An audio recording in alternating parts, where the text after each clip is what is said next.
Okay. So, good evening guys. Good evening. So, welcome sa ating another type of modules na to. So, tapos na tayo sa mga indicators. Actually, hindi naman tapos. Malay mo, maisingit tayo sa susunod mga indicators na makikita sa trading view. Gold batch, hindi tayo matatapos doon. Pagpapalit-palitan lang natin and then pwede naman natin i-combine. So, right now guys, pag-uusapan natin yung price action strategy. Actually, iba ang price action kumpara sa smart money concept. Ngayon, kung kayo ay makikinig no, o manunood ng ibang mga video, meron din akong isa napanood, sinabi niya na hindi naman talaga, ang smart money, hindi ito yung original na smart money. Nagumpisa yan sa price action, nagumpisa yan sa Wyckoff. Iisa lang ang konsepto pero iisa lang din yung mga imbalances ang tawag nung sa Wyckoff, iba rin ang tawag. So, hindi natin alam. Pero ang mas nauna, alam ko, price action. Hindi pa sumisikat ang SMC, pinasikat lang naman 'yan yung mga tao ni Michael Huddleston ng ICT. Para dun sa mga una kasi may mga ayan, meron tayong na interview mga bago lang nagbabalik sa trading no. Gusto lang nating i-remind na marami tayong umpisa pag-aralan niyo yung ano ba yung forex no. And don't forget itong ating Tickmill ang main forex natin tsaka indices na ating EA. Pero forex broker, sorry, forex broker. Ngayon sa EA meron tayong i-announce later on no. May i-announce tayo sa ating uh, mamaya about Bitcoin EA naman. So, pero tatakbo lang siya sa Tickmill. Okay? Makakopy lang nyo yan sa Tickmill. I-announce ko yan later on. Kaya standby kayo, tapusin nyo yung lesson na to. And for those who are recorded, reviewin nyo lang tong video na to hanggang tapusin nyo. Now, pag-usapan natin ngayon yung ano ba talaga yung kaibahan, coach, ng price action sa smart money concept na SMC. Parehas naked candle yan. Pagka sinabing naked candle, walang ibang indicator na ginagamit, no? Usually, wala talagang indicator na ginagamit. Mostly, pero sa ano kasi, sa price action, yung iba, nagdadagdag. Now, just to make sure, malinaw ba ang voice ko? Malinaw ba yung, nakikita nyo ba yung price action strategy versus smart money concept? Kung both malinaw, can you type 1 para lang masigurado ko na maayos uh, yung ating usapan ngayon. Okay. So, thank you, Sir Harold, EJ, Paul. Marami na. Sir Chris, yan. So, pag-usapan natin ngayon, guys, yung ating price action talaga. Pero gusto ko lang pakita sa inyo ano ba yung difference. Ito lang, no? Pasimplihin ko lang siya. Pagka price action, okay, hindi rin yan nagre-rely sa indicator. Ang mahalaga dyan, ito, candlestick pattern, which kasama yan sa i-discuss natin soon. Pero inuna ko ang trend line. Kasi gusto kong iuna siya, isa siya para sa akin, pinakamahalaga pagdating sa price action, yung marunong kang mag-trend line sa chart. Okay? Para makapag-trading ka na entry or kung paano ka rin mag-exit. Now, ang kagandahan nito, meron na tayong basic ng market structure, which part yun ng SMC, yung higher high, higher low, okay? Pero kino-consider na rin yun kasi sa price action. Pero sa totoo, ang price action, mas nakapokus yan sa mga candlestick pattern, which is engulfing, pin bar, which i-discuss natin yan soon. Ano yung mga mahalaga lang na candlestick na dapat yung tandaan. Yung support and resistance, na-discuss na natin yan noon. Yung support and yung resistance, yung support parang ito yung floor, yung ceiling natin, yun yung resistance. Na-discuss na natin yan sa ibang topic natin. Pero dito, pag-uusapan natin yan ngayon. Ngayon, katulad nito, ang smart money, ang kaibahan niya, yan na, papasok na dyan yung choke, yung order block, gaps, liquidity gap, tapos fair value gap. Mas, kung tutuusin, kung titignan nyo, mas deeper knowledge ang kailangan mo sa dito sa ating sa smart money concept. So, meron tayong institutional trading logic sa SMC. Ayan, may boss nga, may liquidity sweep. Pero pagdating sa beginners, pinakasimple itong price action. And then, pwede nating i-combine yan with indicator for more confluences and more trading probability na mas maganda. So, SMC provides a deeper understanding on how the market works but require more practice. Okay? Mas ano.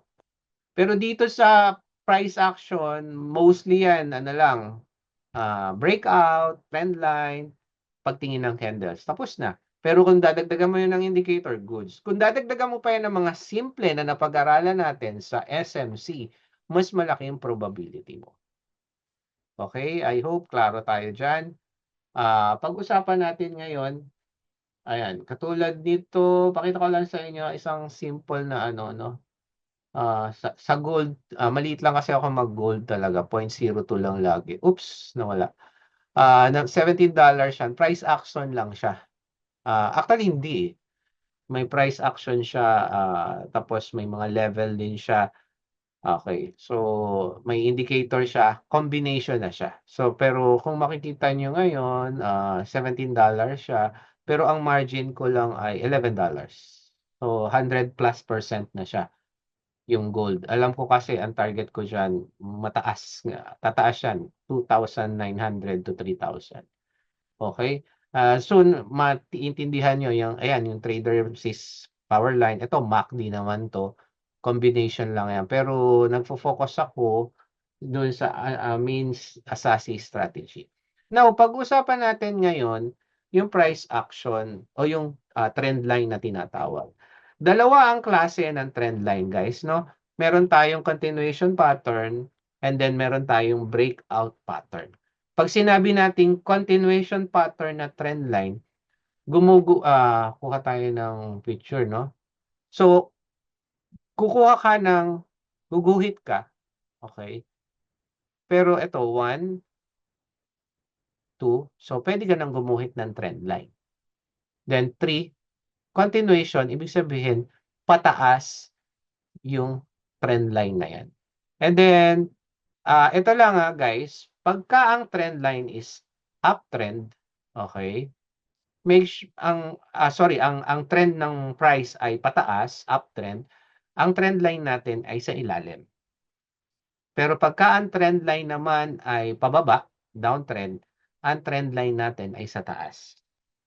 Yun yung pinaka-main na dapat ng nasa intindihin. Pero yun nga, gumagawa tayo kasi ng support and resistance. So combination ng trend line, nagkakaroon tayo ng support and resistance.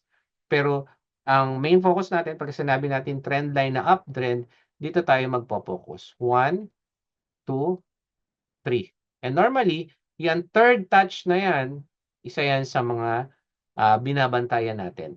Okay? Ngayon, may mga strategy na tayo ditong isisingit later on based na rin sa experience ko and then sa mga natutunan natin. Okay? Klaro ba tayo dyan? So, dalawa ang trend line na klase, guys. So, na pwede nating pag-usapan ngayon. Baka meron pa kayong alam and pwede nating idagdag yan. Continuation trend line na pattern and then breakout pattern.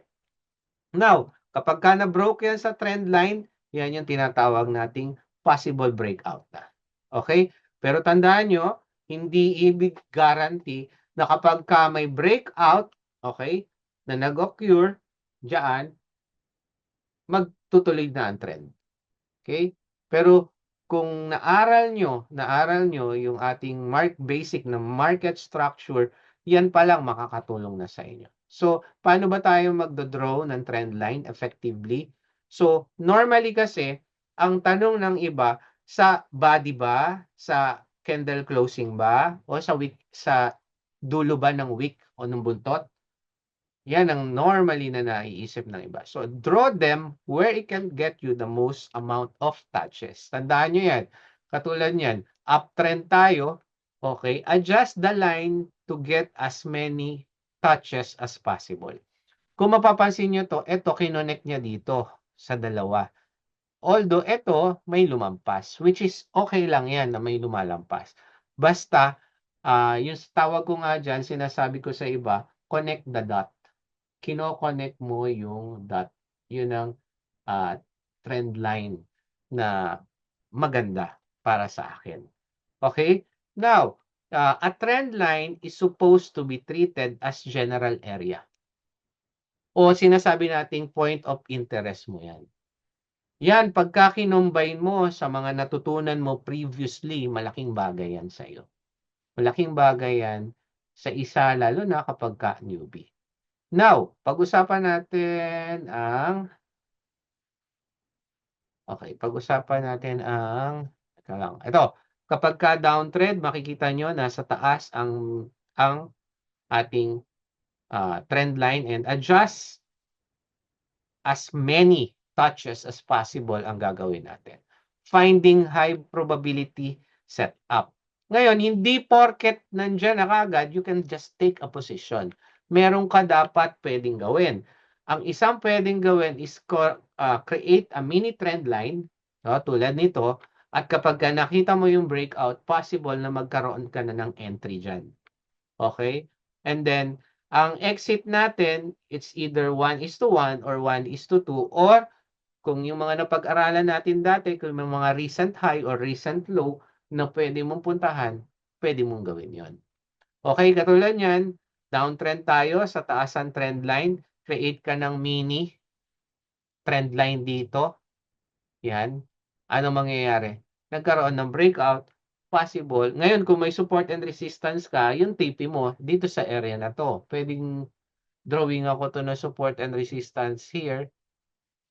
Another trend line yan. Yan. So, dito ang TP ko. Okay? Or kaya, mag 1:1 ka lang para sigurado ka. Whichever yung confluence na pwede mong gawin dito. Okay. So, nakakasunod ba tayo? Can you type 3 kung nakakasunod naman? Gusto ko lang makita kung okay lahat. Type 3, nakakasunod tayo. Yan, Sir Harold, Sir Jan, Sir Rovic. Okay. Yan. So, nakakasunod Kung hindi nakakasunod, pwede kayong magtanong. Libre po ang magtanong. Hindi ba naman tayo tapos na tapos, wala pang detalye. So, nakakasunod. Okay. So, good. Ngayon, pag-usapan naman natin, pwede nating samahan yan ng stochastic o ng iba bang mga indicator. Favorite natin, MACD, lalagi kong sinasabi. Ito, stochastic yung nandito. Nag-oversold siya. Inintay niya mag-cross dito sa pinag-aralan natin. Hindi itong cross na to, yung cross dito sa linya na to. And kung mapapansin nyo, kung magke-create ka dito ng mini trend line, okay, nagkaroon na rin siya ng breakout. Ngayon, yung iba, merong breakout, iniintay nilang bumalik dito sa area na to. Tsaka sila babay. So, mas sigurista yon pero to be honest, minsan wala nang retest na tinatawag. Yun yung retest, yung babalik muna banda rito sa trend line na to bago umakyat uli. Okay? Ngayon, may breakout naman na minsan dito sa baba ang breakout, magre-retest muna, tsaka babagsak. Or, talagang pagka yan ay lumampas na dito, liquidity grab na yon kung sa iba. Pero pinag-uusapan lang natin, make it simpler nga. So, with the help of, mamaya, bibigay tayo ng example pa na may kasamang indicators. Okay? Pero hindi muna natin pag-uusapan yan. Yan yung mga overout. Ito yung breakout pattern naman. Mamaya tayo dun sa may indicator. Gusto kong isa-isa yan. Ito yung breakout pattern na kung saan kapag ka nakakita ka na ng una, momentum loss. Bakit? Kung mapapansin mo, hindi na siya nag-create ng higher high dito sa area na to. And then, tinouch niya na yung ating trend line. Pagka ganyan, nagkaroon ng breakout, dyan na nagjo-join yung iba. Nag-e-entry yung iba. Okay? Now, ito rin, katulad yan, nag-create tayo ng lower low, pero pagdating dito, yan. Ngayon, kung papasinin mo, papasok din diyan yung SMC natin. Meron din fair value gap diyan na pinag-untugan niya, tsaka siya umangat. Pero napakasimple lang. To be honest, trendline ang isa sa mga paborito ko. Hanggang ngayon, gumagamit ako ng trendline. Ito naman, double rejection, nagkaroon ng double top, which pag-aaralan din natin ng iba't ibang pattern. Kaya ako inuna to, dapat magaling ka na sa trendline. Once na magaling ka na sa trendline, napakadali sa iyo ang pattern. Baka nga dumating ang panahon, maging madali na rin sa iyo ang Elliott wave. Okay? O kaya yung harmonic. Okay? Dahil marunong ka na sa trendline. So, katulad niya, nag-fail siya ng new high, nagkaroon ng momentum loss, nagkaroon ng broke out, ayun na yung tinatawag nating breakout pattern. Tong RSI na to, babalikan natin din mamaya. To, maganda ritong combination na to ng RSI. Baka lang kasi makalimutan ko. Gusto ko muna magpunta tayo doon sa pinaka-basic natin. So, tanggalin na natin to. Klaro na sa atin yung difference ng ano. So, sige, punta tayo kahit Tron yan, kahit ano yan. Pero maganda guys, magsimula ka sa higher time frame. Okay? Pwedeng 1 day. Yan. Kung mapapansin nyo dito, yung mga trend line na yan and then mini trend line makikita mo. So, kahit na ito lang, ito, grabe itong ano pa to, naalala ko to eh. Saron. Yan. Yan oh, talagang daming niliquidate niyan eh. Ganyan ang trend line actually. So, ito pataas, yung breakout na to, kung mapapansin mo, yung breakout na yan, kung kinuha mo yan, ito kasi nagpula rin eh. Hindi ko alam kung sa OKX to, sa OKX lang to, maraming ano to eh, maraming, hindi lang to alam ko. Napakalaki ng inangat, tapos biglang ibinagsak lang. Nandito ako niyan eh. I'm not sure kung mayroon pa ako. Anyhow, yan, katulad yan. Ngayon, kung ito 1 day and then lilipat ka sa lipat tayo sa ano. Okay. Tingnan natin 'tong breakout na 'to. Ron 'to tingnan natin 1 day. Pero mas madali kung sa mga indices. Mamaya punta tayo sa US 100. So kung pupunta ka sa lower time frame, okay? Lower time frame. Okay. Yung breakout na 'yon, mahuhuli ba natin 1 hour? 1 day kasi 'yun eh. Yan, oh yeah. Oh, yun dito. Pwedeng yung kung mapapansin mo parang may retest siya. Ang sabihin natin ito, pwede mong gawin diyan eh ito eh. Oh, gawa ka rin ng another trend line dito. Yan. Parang inuntugan lang niya yon nag-breakout siya dito. Yun na. Nagkaroon na ng pump na tinatawag. Punta tayo sa ano, sa gold. Tingnan niyo kung paano trend line natin sa gold Katulad niyan, ang gold ay pumapalo, grabe pataas. Talagang pang all-time high siya. Okay. Naka-cut pala 'to eh, kaya ganito. Okay. So kung titingnan niyo guys, ano nangyari kay gold? Ba't hindi ko makita?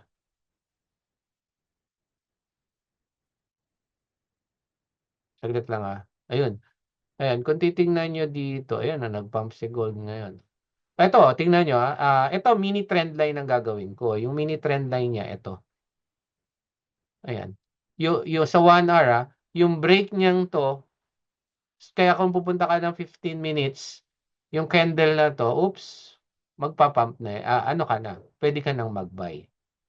Mamaya sasamahan natin. Gusto ko gold, mag-sample tayo ng gold, mamarkahan natin lahat 'yan. O tingnan niyo 'tong trend line na 'to. Sabihin na lang natin na yung mini trend line ang inaabangan ko, okey? Alam natin na paangat ang gold. O paano natin nalaman? Ito lang paangat 'yan. Okay, so kinonect natin 'yan. Ngayon, every time magre-retrace siyang pababa. So every time na 'yan ay katulad nito, meron tayong tinatawag, yung iba tinawag nila third touch, 1, 2, 3 o kaya kung ito puwede rin 'to Okay, 1, 2, 3 pero kasi wala ng connect dito, eh, kaya hindi ko siya ma-connect agad, eh.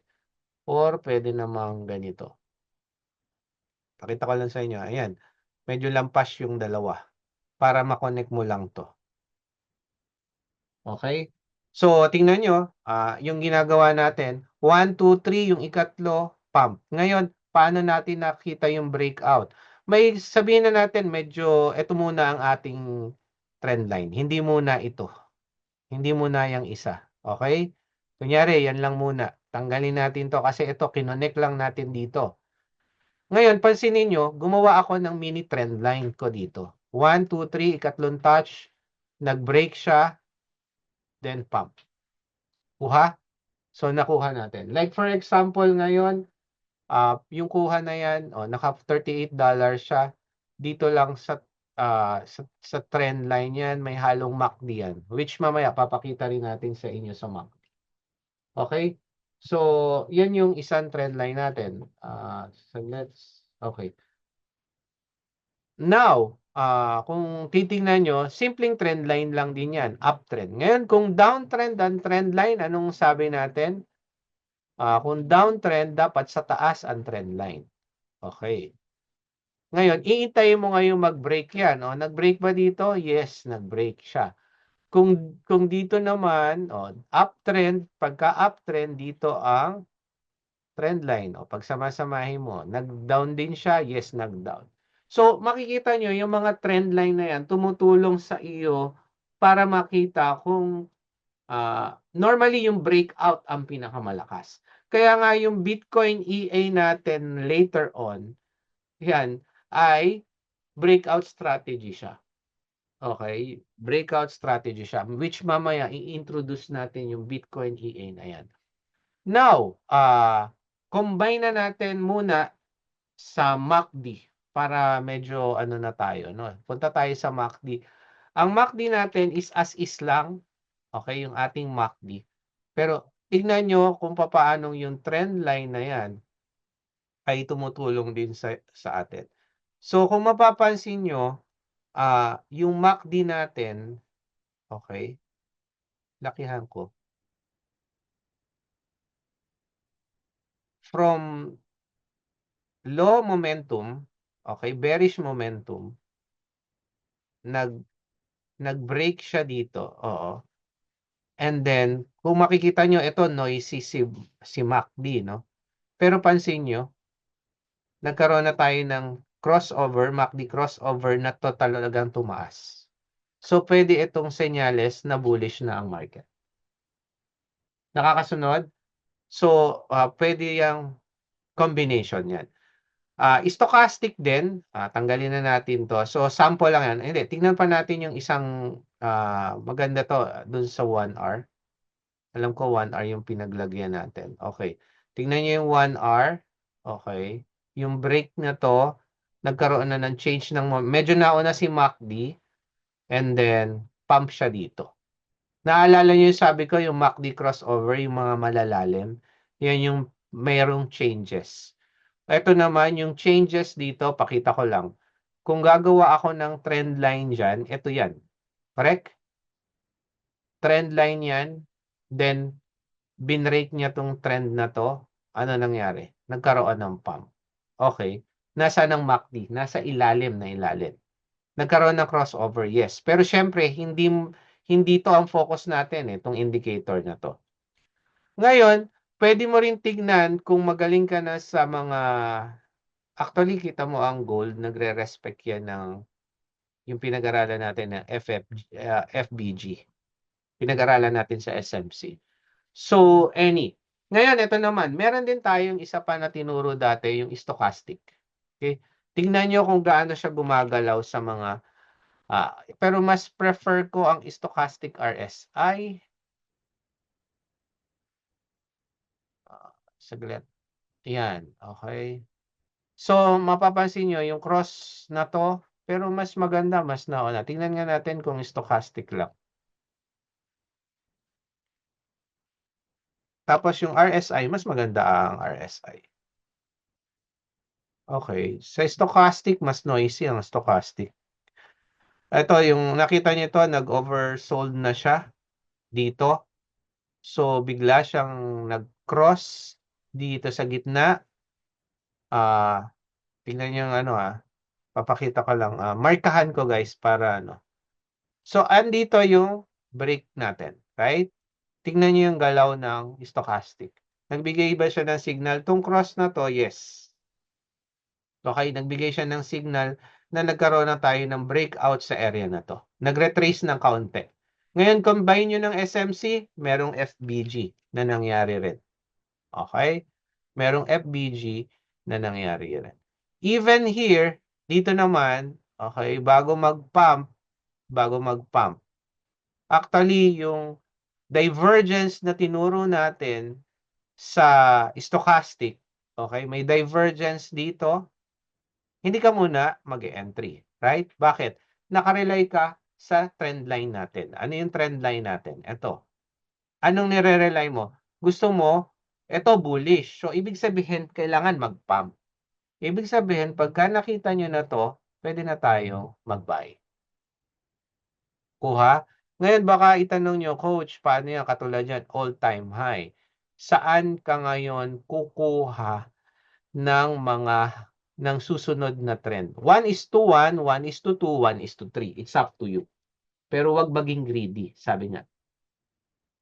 Okay? Nakakasunod, nababawasan tayo. Hindi ko alam kung interested. Dalawa yung tatlo ang nawala. Anyhow, okay. Meron pa tayong i-announce mamaya. So, wag mawawala sana. Bukod dyan, meron pa tayong next webinar. Okay, now, pag-usapan naman natin, bago tayo dumako dito, sino yung may tanong habang maganda-ganda yung topic? Bago tayo lumipat sa RSI. Pero yung RSI na to guys, sa totoo, kakaiba. Kaya nga, huwag kayong mawawala. Kakaiba yung susunod nating RSI. Sino yung gustong magtanong? Yung breakout natin. Gusto nyo pa ba ng example? Kung gusto nyo pa ng isang example ng mga breakout, walang stochastic, pwede rin. Kung gusto nyo pa ng example, mag-ano lang kayo, mag-type 7. Gusto nyo pa ng isa pang example ng breakout? Okay, example pa tayo. Punta naman tayo sa ito, US 100 para indices tayo. Okay? Sige, lagyan na rin natin ng MACD para makasunod. Tapos pinakalas natin yung stochastic tsaka MACD. Ayan yung breakout na to sa MACD, ang ganda. Ito tanggalin na natin. Ang dami palang drawing dito. Okay. Kung mapapansin nyo, uptrend, di ba? Pagka uptrend, sa ilalim ang trend line natin. Okay. Actually, support and resistance nga. Kung nakita nyo tong break na ito, pwede ka nang mag-sell niyan kung may mga confluences ka. Di ba sabi natin, hindi mo pwedeng confirmation lang ito.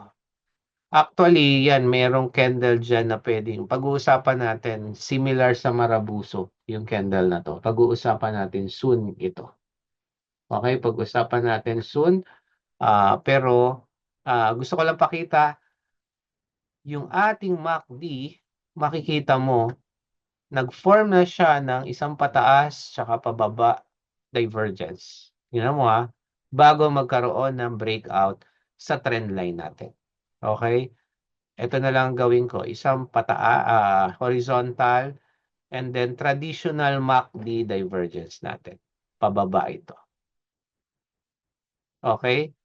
So, nagloko. Okay, ito rin, ang ating stochastic, pababa ang pinakita. Okay, pababa pero horizontal o pataas ang ating price. Nanggaling sa baba, pataas. So, may divergence, yes. Meron tayong divergence na nakita. Okay?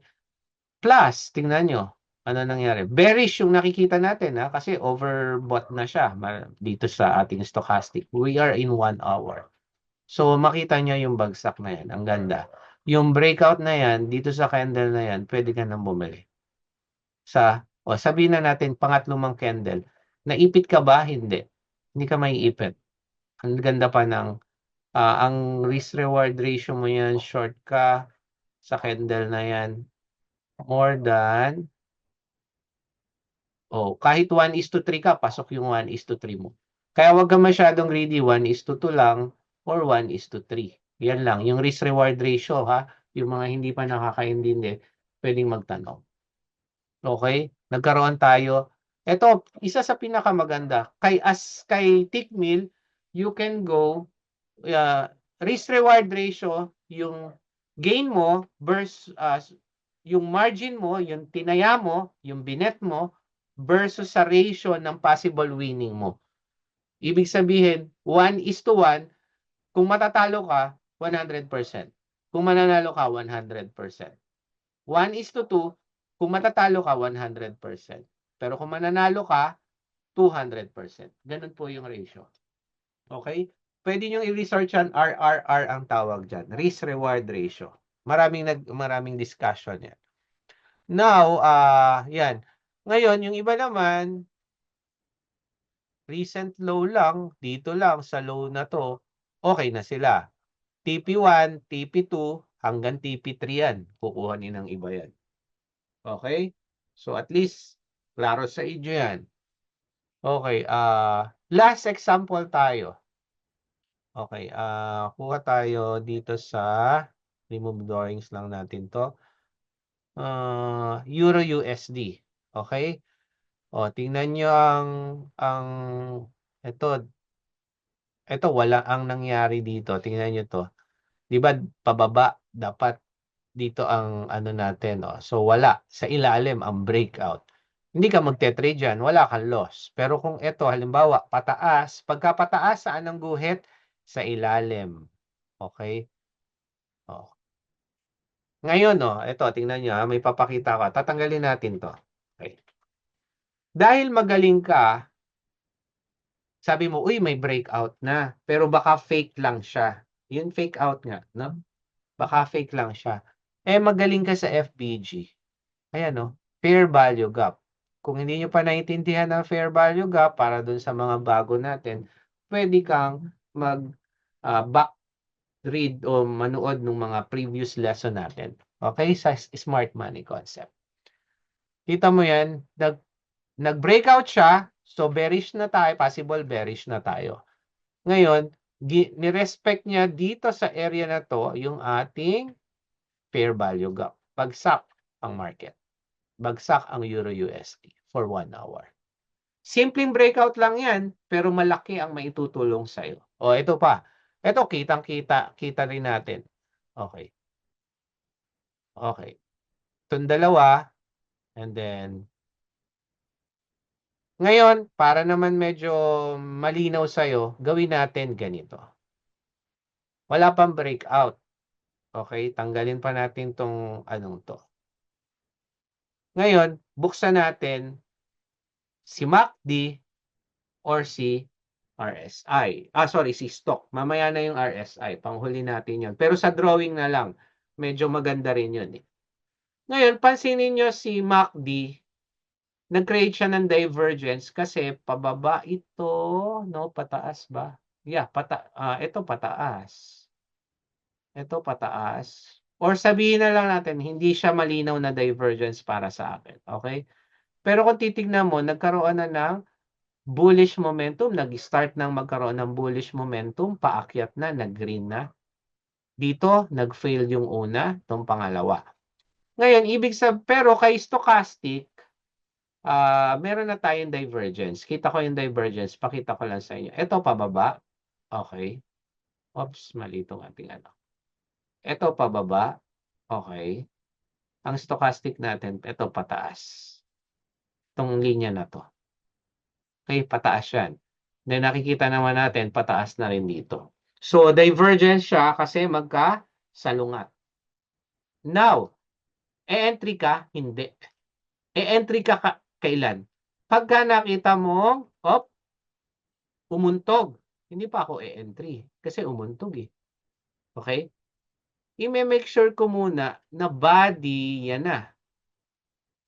yan. Diyan ako mag-entry. Body yung nag-trade. Ngayon nakita mo, ang momentum natin, ito naman ang makikita nyo doon sa pinag-aralan nating MACD, tutulong sa atin.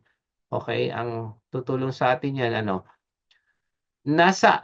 Lumampas na sa gitna itong MACD signal. Bullish na. Okay? At the same time, body na, talagang binrake niya na. Nag-retest pa nga break ng kaunti. Retest doon sa ating trend line na ginawa. Hindi ko alam to, wala akong alam dito. Pero ano una nakita natin? Merong bullish divergence sa stochastic. So possible, ang tanong, gagana ba ang bullish divergence? Ang confirmation na gumana yung breakout sa trend line. So ganun kalakas ang breakout. Now, meron din tayo, punta na tayo dun sa pinaka-last example natin. Meron din tayong RSI. Pero ang gagawin natin sa RSI, pakita ko lang sa inyo, kung mapapansin nyo, yung gitna nito ng RSI ay iba. Paanong iba? Aha. Add tayo ng RSI. Okay. Okay. Ang gitna ng RSI, so tatanggalin lang natin dito.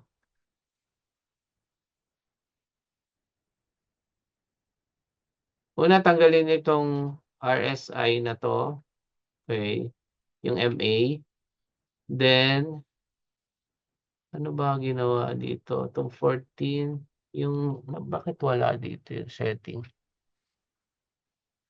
Yung gitna niya, magkakaroon ka ng, ito, calculate divergence. Ayun, dito. So, yung upper by, gagawin mo na lahat yan 50, ha? So, 50 yung upper band tsaka lower band. So, mangyayari niyan, gitna. So, once na pumunta na dito, ito ang pinapakita natin. RSI na tayo guys ha. So, ito ay buy position. Once na lumipat na dito ang RSI sa taas, buy position ka na. Once na dito, possible sell position na. Pero with the use of trend line, yan na magtutulong sa'yo. So, kung mapapansin mo dito, tumaas na ba? Yes. Pero dito, hindi pa nagbe-break. Correct? Hindi pa nagbe-break dun sa trend line na ginawa mo. So, nung nag-break na, dito sa angat na to, pwede ka nang mag-buy. So, kahit dito ka sa linya na to, from 1.027, aangat to, okay, ayan, umangat siya ng sinundot pa ng kaunti.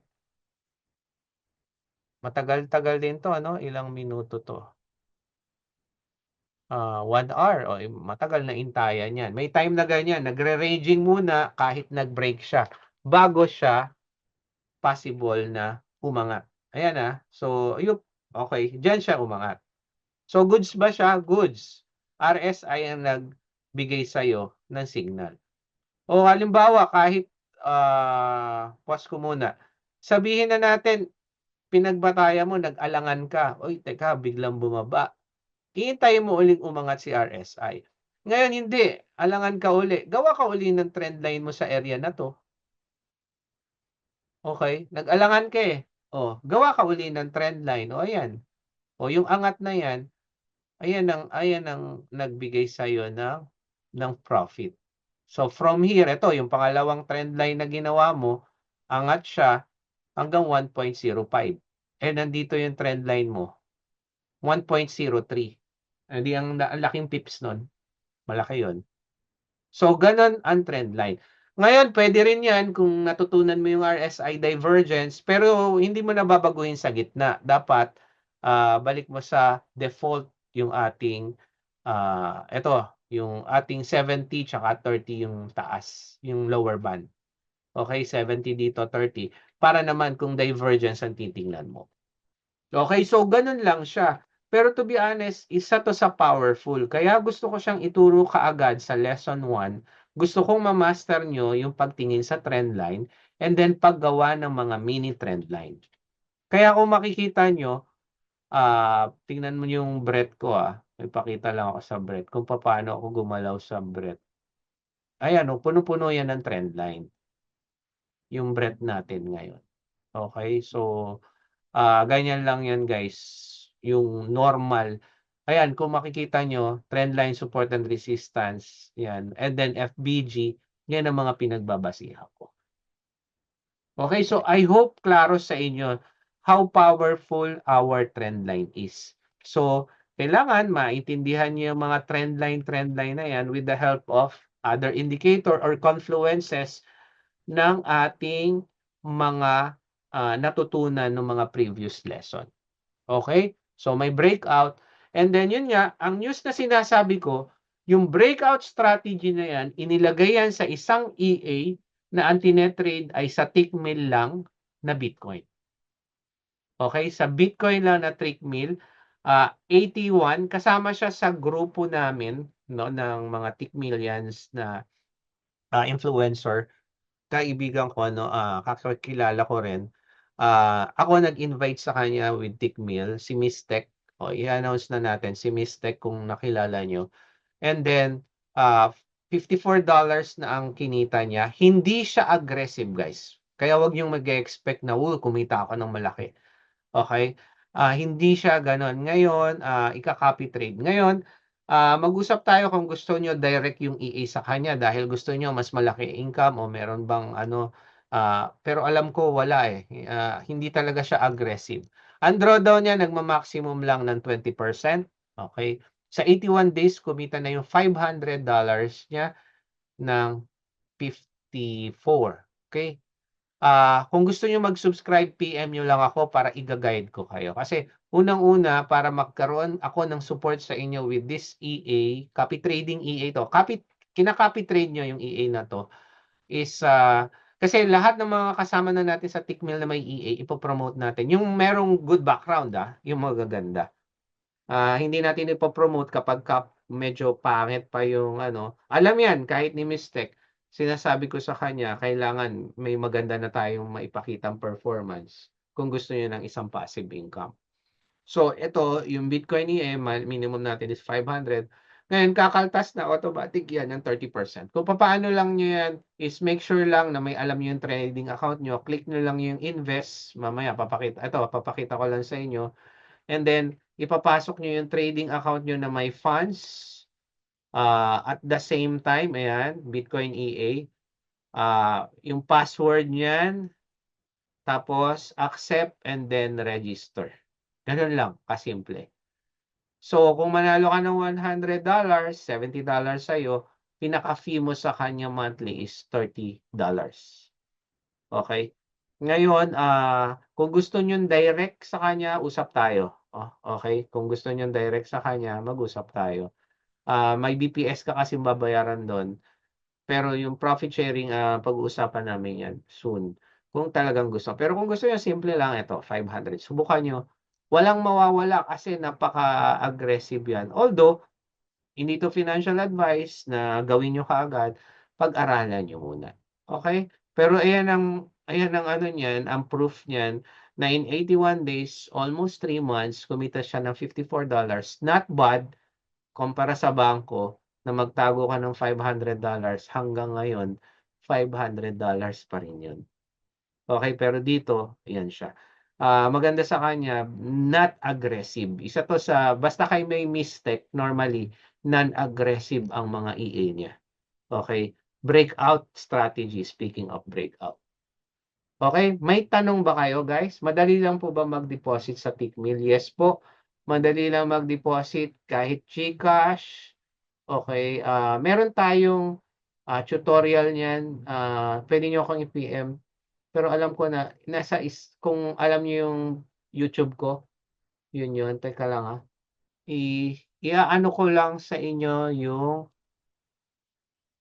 ito, make sure niyo lang na ito, i-click niyo na to guys kung sa desktop kayo nanonood. Okay, make sure niyo lang na register kayo kasi wala kayong support kung hindi kayo register sa Asasi.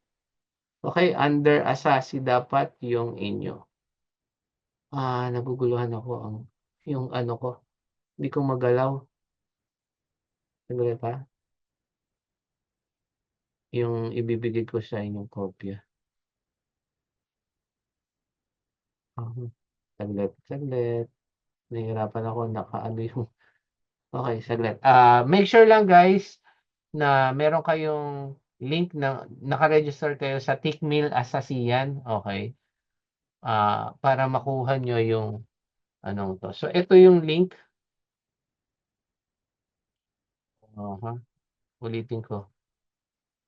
Iba yung ano, ayan. I-copy nyo lang to guys. Yan yung link para mag-register kayo sa Tickmill.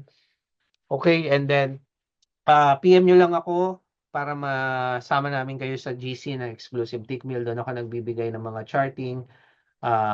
Itong presentation na to na JPEG, ibibigay ko rin doon, ilalagay ko para at least magka-idea ang lahat. Okay, and then itong link ng Bitcoin EA, i-ano ko rin yan, ibibigay ko rin. Makikita nyo naman, kailangan i-follow nyo lang ang Bitcoin EA provider.